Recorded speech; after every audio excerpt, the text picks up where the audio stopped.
Alright, let's imagine this.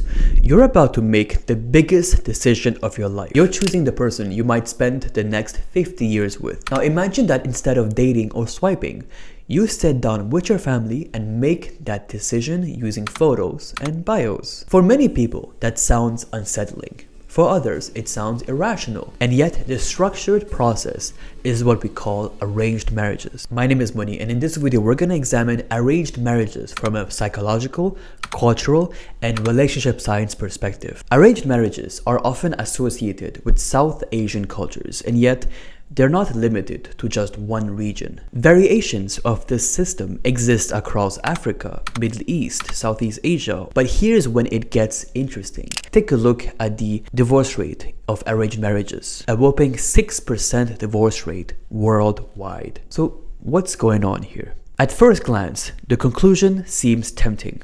Are arranged marriages simply a superior marriage system? But this is where we have to slow down. Divorce statistics alone can be deeply misleading, not only because they don't measure marriage satisfaction accurately, but also because they don't account for cultural reasons like cultural pressure, stigma, or economic constraints. However, despite these cultural or societal reasons, statistics still show that these marriages are noted for their long-term stability and high relationship satisfaction, which is why it frequently outperforms love marriages by a large margin. Which brings us back to the question, if it's not culture, what psychological mechanisms are actually at work here? Now, before we get into it, we need to define what arranged marriages actually are.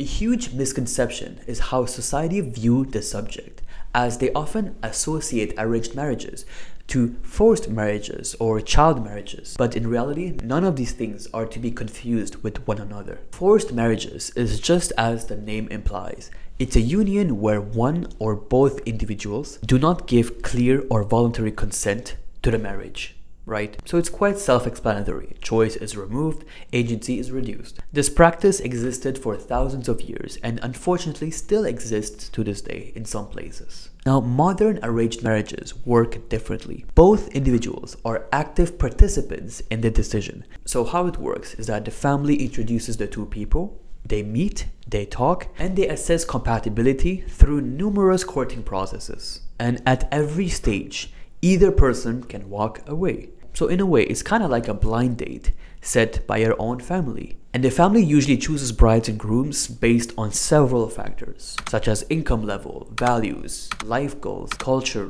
religion, compatibility, etc. And if done properly, the intention is not romance at first sight, but a structural compatibility.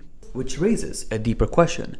If romance is not the starting point, why do these marriages often show high long-term satisfaction? To answer this, we need to take a look at how love actually behaves over time. Researchers tracked reported love and satisfaction in arranged marriages versus love-based marriages across several years. And here's what they found. In love-based marriages, romantic intensity starts very high at the beginning of the marriage, yet gradually declines over time. However, in arranged marriages, the love felt starts very low, but it increases steadily over time. And by 10 years, arranged marriage couples frequently reported high levels of emotional attachment. Yet, solely relying on this is just misleading, which is why we need to take a closer look at the relationship dynamic of these relationships. Now, here's a question.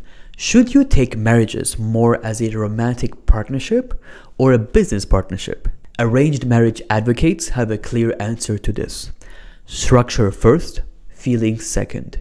Most love-based marriages start like a spark, strong emotions, high intensity, immediate attachment. But arranged marriages are the complete opposite. They often start like a contract, clear roles, defined expectation, and long-term intent. But this comes with a severe risk.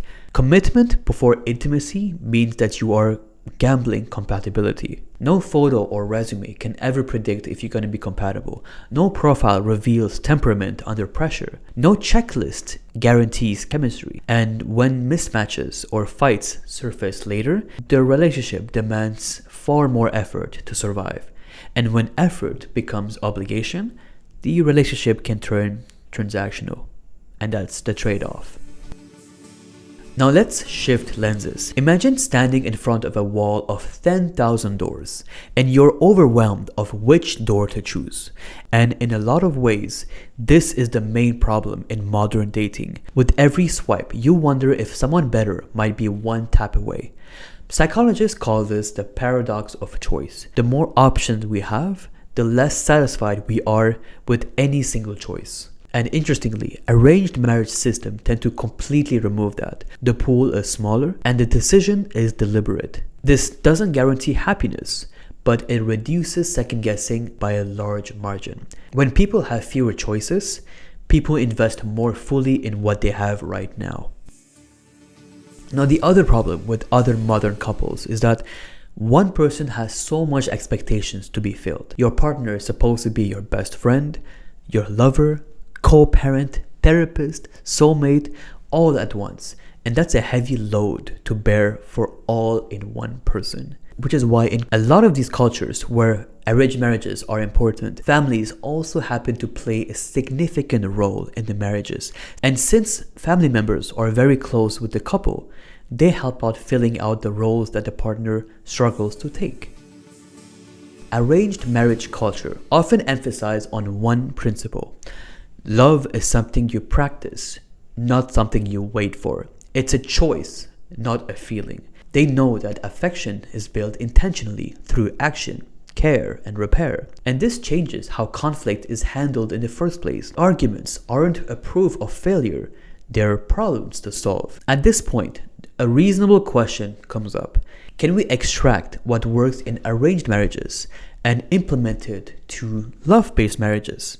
Short answer, yes, but only if you understand these 5 principles. And once you do, you'll always find ways to save your relationship from eternal doom. Principle number 1, know that commitment is a decision, not a mood.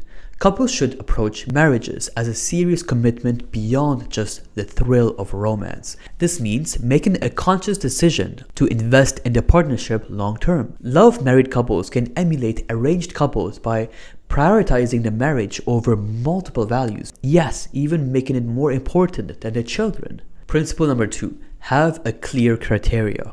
While love seekers have a freedom to choose, this also comes with the paradox of choice. Rather than endlessly swiping or searching for the perfect partner, it helps to date with clear intentions and focus. Don't just go for looks, but identify what values and life goals truly matter and narrow your pool accordingly. And even better if you get the help of family and friends who know you well. This doesn't mean relinquishing autonomy, but rather leveraging wisdom of others and limiting endless options to avoid decision paralysis and making decisions based on emotions. Principle number 3, set realistic expectation. Newlyweds in love marriages can benefit from recalibrating their expectation to be more realistic. This means that acknowledging that initial passion will falter, and that's fully normal. Couples should discuss their assumption and hopes for marriages frankly, and that ideally before tying the knot.